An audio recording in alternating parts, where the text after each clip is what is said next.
All right, welcome. So what we're looking at in this sequence of videos, we'll have a few short videos building up to talking about natural deduction for propositional logic.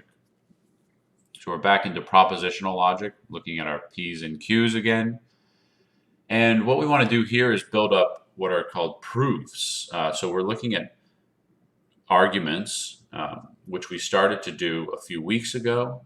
And remember, we started to prove that arguments were valid using truth tables.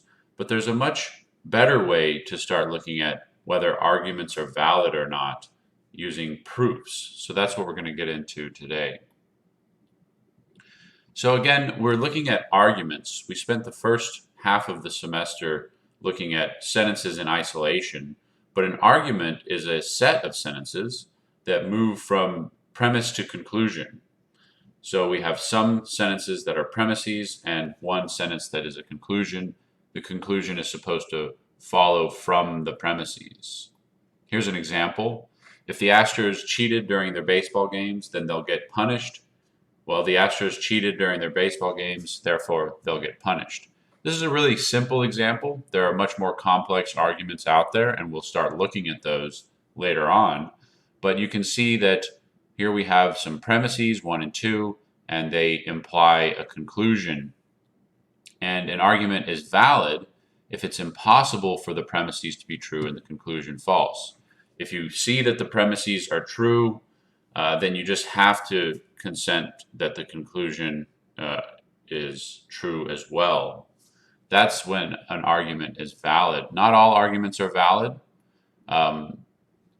We also want to point out that validity is a formal property of arguments. So it turns out when thinking about validity, which is a relation between these sentences, we don't want to think about whether these sentences are true. I certainly don't, being an Astros fan. What we want to do is think about what's the formal relation between these sentences. And validity is a formal relation between sentences.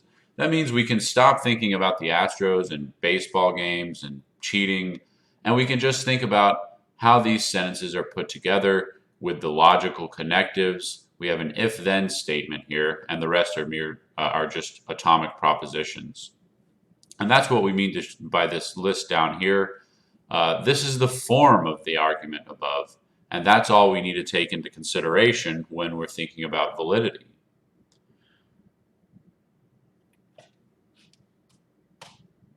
So we can all kind of see that this argument is valid, but proofs will allow us to show that much more complex arguments are valid. So it's not always easy to see. Think about if you're a philosophy major, you've read a lot of complex arguments, and it's not always easy to tell whether those arguments are valid or not. Otherwise, you wouldn't have to kind of investigate them in depth, right? So it's not always easy to notice whether an argument is valid, especially as they get more complex. So we need some formal method for showing whether an argument is valid.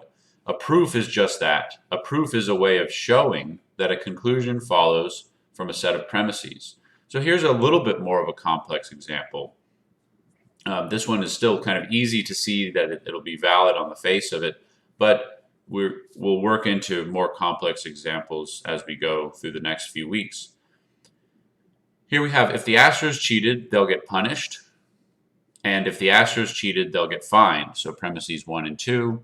And we want to conclude that the Astros will get punished and that they'll get fined. Now, in a proof, we need to go through every detail of how this reasoning works, even though it may seem obvious what the missing steps are here. In a proof, it doesn't matter how obvious something is. We need to get everything listed out and show that these sentences follow from each other based on a fixed set of rules. So the rules are what we're going to start looking at today. Let's go through the example. What we need to do is list out these further premises. The Astros cheated. Well, that means we can get the consequent from number 1, they'll get punished. And that also means we can get the consequent from number 2, they'll get fined. And then notice we put together premises 4 and 5 using the conjunction to get the conclusion. So all of that is spelled out very clearly. And what we want to do is get used to using our symbolic formal notation with respect to these kinds of arguments. So here's the formalized proof.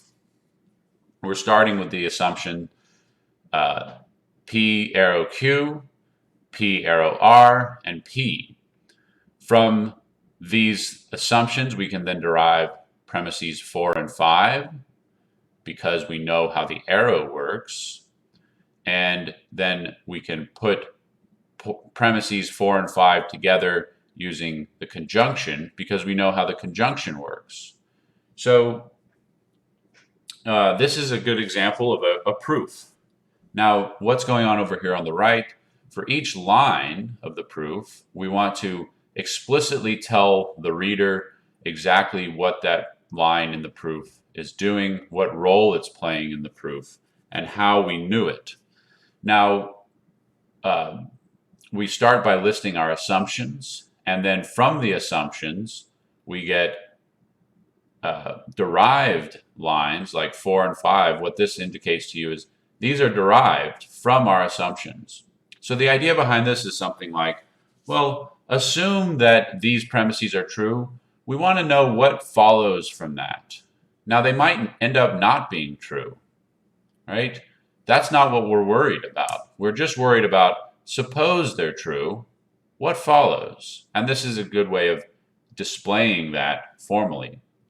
So supposing 1 through 3 are true, we can then derive 4 through 6.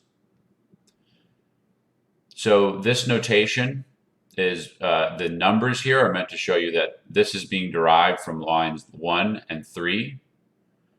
This is being derived from lines 2 and 3. And this is being derived from lines 4 and 5. These are notations for our derivation rules.